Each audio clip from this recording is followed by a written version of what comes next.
Today we are designing a recipe for a contemporary art house look inspired by the worst person in the world. Now, there's not a single way to achieve a look like this, but one way I want us to look at is using Filmverse Arsenal. Let's check it out. Since the launch of Filmverse Arsenal a month ago, there's been some great feedback from people looking for a purchase option other than subscriptions. And in response, Filmverse Arsenal has moved to offering a one-time license. Simple and yours to own. All film stocks are out now, and a special negative is in the final stages of development. Look for that releasing next month with the HDR module. If you're like me and you love saving money during the Black Friday season, grabbing Arsenal now is the best time to do it. The look we are building is inspired by a bit more of a contemporary art house look. So for this recipe, we are going to be looking at some stills primarily from The Worst Person in the World. And one of the things that you'll notice is how the shadows have this leaning towards these interesting green or cyan tones. It almost has a quality at times that I associate with like a Fujifilm cast in the shadows. The highlights are often giving us a more warm magenta flavor, but depending on the scene and the time of day, sometimes that cools off. At a very high level, those are some of the key characteristics we want to find as we build the look. It doesn't need to be overly stylized or extreme. So let's look at setting up that split to serve our story. We'll be working in DaVinci's wide gamut, and we can add the Filmverse Arsenal DCTL, which takes us from DaVinci wide gamut to a standard 709 output. You'll notice that the starting point of the image is a very classic, cool, warm split. The black shadow point is quite neutral, and the highlights are shifted a bit more towards those warm tones. While this can produce great results, it's not the look we're going for in this example. Let's swap out the default 250D stock to get a closer starting point. Now, you can audition multiple stocks for your project, but for this one, we are going to go with the 200T option. You'll notice that this split is much closer to that look we are going for. It gives us that starting magenta ingredient in the highlights that helps us out a lot. Now, the cool tones in the shadows are coming primarily from the print selection. Using this preview feature, we can preview our print stock at different white points. So from right to left, we have D65, D60, and D55. The prints starting with KD are the Kodak-inspired prints, and the FF are the Fujifilm-inspired options. Since we know we want some more of those green shadows, let's go with a Fujifilm-inspired print and try out the D60 option. We still get that magenta in the highlights, but the shadows are moving towards those cyans we're looking for. As we try this out on actual footage, we need to make sure the color management is properly set up. This is red footage, so we are going to select the red log 3G10 input gamut. Now, thankfully this shot is decently balanced to begin with. However, if you need to make some corrections, it's generally a best practice to do that before the Arsenal node. While Arsenal does have parameters for things like white balance or exposure, you will often get the best results by using these to support your look building while doing corrective work before the node. As we start customizing, let's drop the contrast just a bit and give the look a bit more exposure. Looking at this, I get the feeling that things are a bit more green than I'm looking for. So let's grab the tint slider and shift things a bit towards magenta. But that also warms up the image, so let's bring that back a bit. We can grab the temperature slider and cool things off. Maybe we need just a bit more saturation in the image. We could do this with overall saturation, but it may just be best to add the skin saturation since the greens already feel quite present. We may even swap this print version out for a cooler D65 version.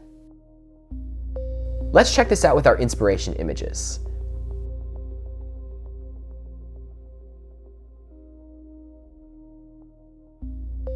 The main thing I feel like we're missing is just a bit more saturation. Now, as a creative note, I feel like it's often best when building a look to focus on your film and story and to not be constantly bouncing back and forth between your inspiration images. My goal when look building is not necessarily a forensic recreation, but rather inspiration and customization to fit the world we're building. But it's okay if you do this a little bit. Let's refine this further. We can increase the shadows some more and shift the skin a bit more towards the reds and magenta. If you take the slider the other way, it will be more towards the orange side.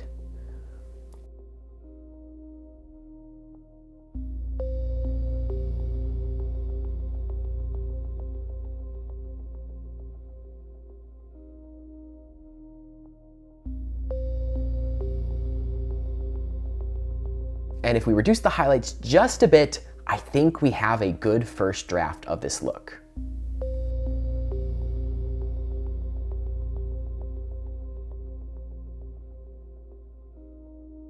Let's copy this and test it out on a different shot.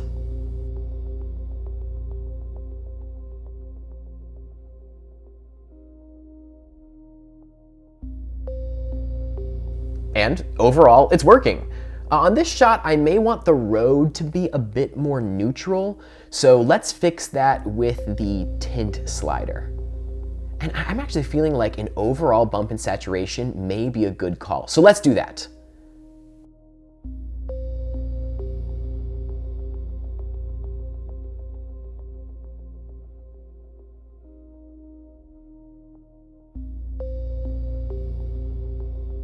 I'm liking the results. All right, next shot. Let's paste it on. Here inside the overhead lighting, it's giving us a lot of warmth. So let's cool things off and give it a bit more greens. And maybe the skin tones are punching through a little too much due to our added saturation and that overhead light. So let's back it off just a touch.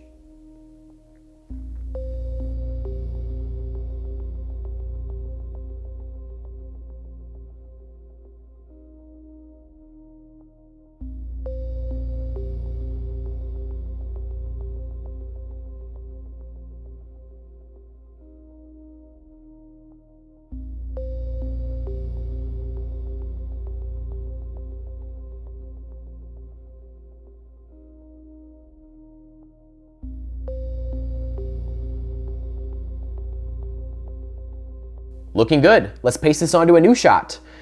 And it's a great starting point, but I feel like it's coming off a bit warm, so let's cool that off. And as you play with this tool, you'll find that you have to be subtle with these temp and tint sliders because you can push them to the extremes. All right, one final shot. This would actually be a good point to point out that the retro versus modern slider is here. And if you go towards the modern side, it means you're pushing towards that more contemporary warm-cool split. But if we slide it left, it gives us some cooler tones in the highlights and warmth in the shadows.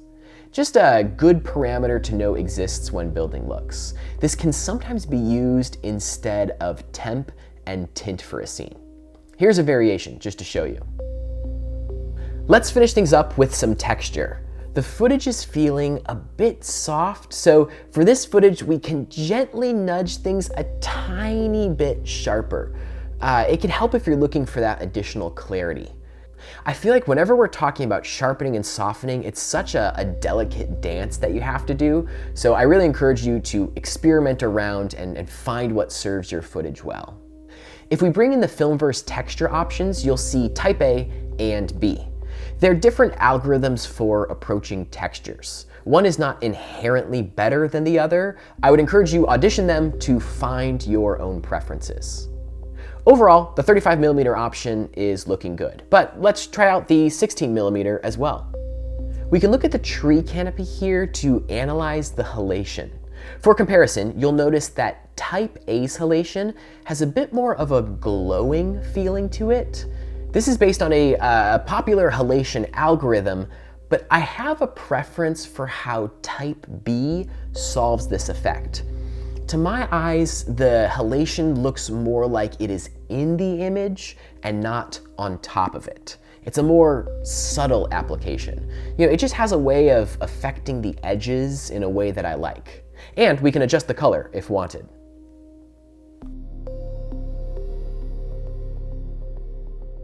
Another parameter which is good to know is about the highlight grain. You can either add or reduce the perceived grain in the highlights. In this example, we'll pull it back, and this is one of the great parts about Filmverse. It's not simply an on or off solution. It gives you ways to customize these sorts of results. By the way, if you want to use this recipe, you can find this and more at the Filmverse Recipes channel in Discord. Link is in the description. To try out Filmverse, you can download the demo using Filmverse Sync and clicking on the Install Demo button. You'll find Filmverse Sync at the top right of the website.